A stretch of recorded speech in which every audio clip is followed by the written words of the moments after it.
Growing Up Nightclub. Chapter 6, Job. I was getting tired of not having any money. I would see how the rich kids dressed in their Jordache jeans and polo shirts, or the cool kids with their parachute pants and Bon Jovi concert t-shirts, while here I was struggling to get lunch money. Dad and Virginia had quit the post office and ran the club full-time. When my brothers and I were with them on their weekend to have us, we would hang out in the club during the day while it was closed. We would help Dad out with mopping and vacuuming the floors, cleaning the bathrooms, stocking beer, making runs to the store to buy juices, limes, and lemons, and making sure all the chairs were set up around the tables. When we were not helping out, we would listen to music in the DJ booth, play pool and pinball, or would take turns spinning each other around in the old barber's chair under the stairs, while Virginia would be in the office doing all of the books and paperwork and getting the cash registers ready for the night. I approached Dad one afternoon and asked him if he would be willing to give me a job. He stopped what he was doing and looked me over for a moment. "Are you sure? It's not easy work." He paused, then continued. "You would have to bust your ass just like everyone else. Just because you're my son doesn't mean I'll treat you any different than anyone else that works for me." "I wouldn't expect anything different," I replied. He looked at me for a few more seconds and said, "Let me talk to Virginia and I'll get back to you on that." "Fair enough," I said back in an excited tone. About an hour later, he came up to me while Kevin, Mark, and I were playing pool. "Come into the office so we can talk." I gave a quick glance over at Mark, then followed him into the office where Virginia was sitting behind the desk. "Virginia and I discussed you working for us. Like I said, you're going to have to pull your own weight. These are grown people you'll be working with, and this is their livelihood. If you can't keep up, then we'll have to let you go," he explained.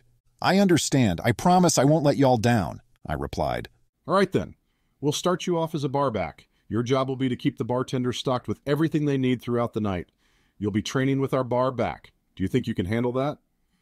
"Great, no problem," I replied with enthusiasm. He continued. "You'll start off at minimum wage, plus tips." "How much in tips does a barback make?" I asked. 15% of the total tip pool," he replied while looking me straight in the eyes. I smiled and nodded my head while attempting to calculate what 15% of $300 or $400 was. "Cool, when can I start?" I asked. "How about next Friday?" he said with a proud look on his face. "Sounds good, I'll be here, thanks y'all," I said as I reached out to shake both of their hands. "How do you plan on getting here?" Virginia asked, since I did not have a vehicle. "I'll figure it out," I enthusiastically replied. Dad glanced over at Virginia with a smile and said, "That's what we like to hear." I started out as a barback working for Dad and Virginia on weekends at the age of 15. When I got out of high school on Fridays, I would catch a ride from a friend or hitchhike to town to hop a Greyhound bus 40 miles to Gainesville. If my mom had known how much money I was making at that age in just 2 nights a week, she may have changed her attitude about giving me a ride to work. But my dad told me that what I do and what I make while working for him was none of her business, and that is how it stayed. Now, about the club. This was not your average neighborhood bar. This was a full-blown college nightclub in the middle of town, just down the road from the University of Florida campus. Waves was a state-of-the-art new wave dance club with a huge sound system and automated light shows scanning across the smoke-filled dance floor.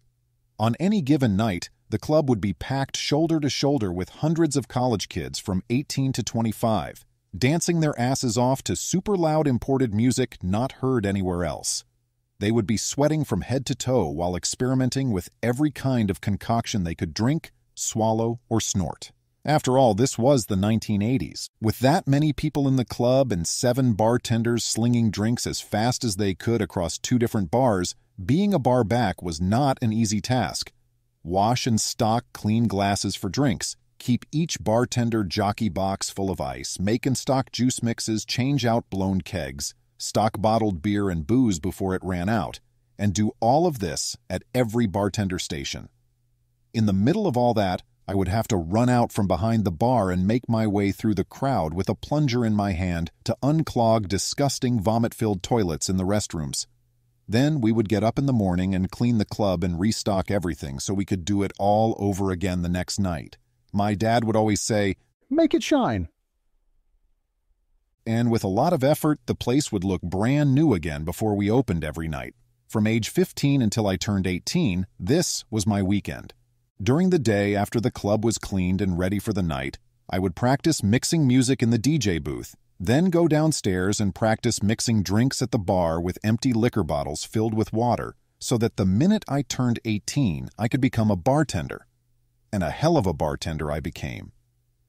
After graduating from high school, I moved into a small travel trailer that Dad and Virginia let me use in Gainesville. I was working as a bartender in the club 5 nights a week, along with helping out getting everything ready during the day.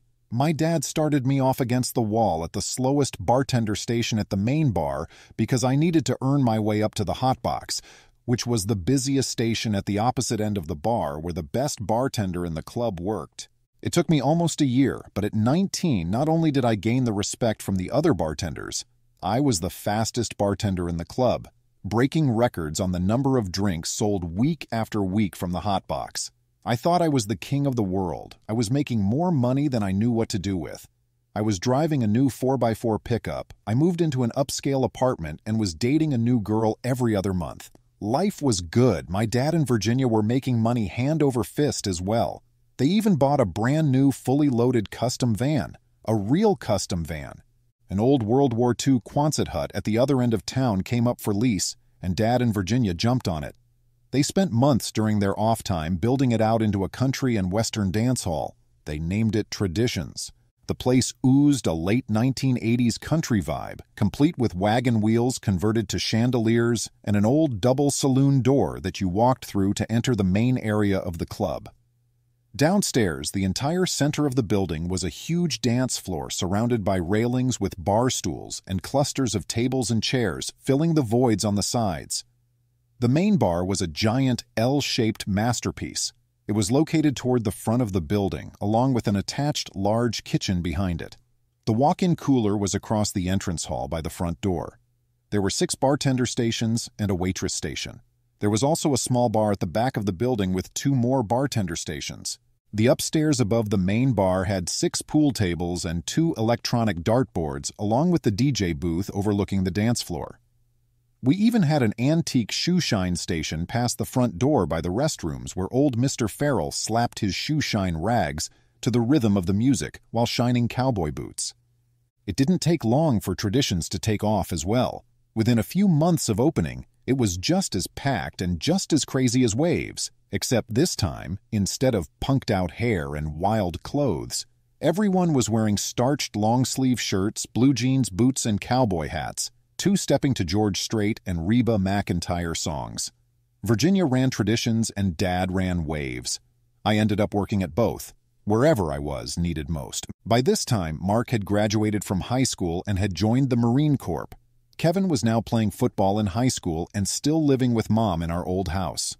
Mom had graduated from school with her degree and was working as a OT for the school district. She met a man from Texas named Joey, and they seemed really happy together. All was going great and time marched on. Before I knew it, more life-altering events would occur. End of chapter 6.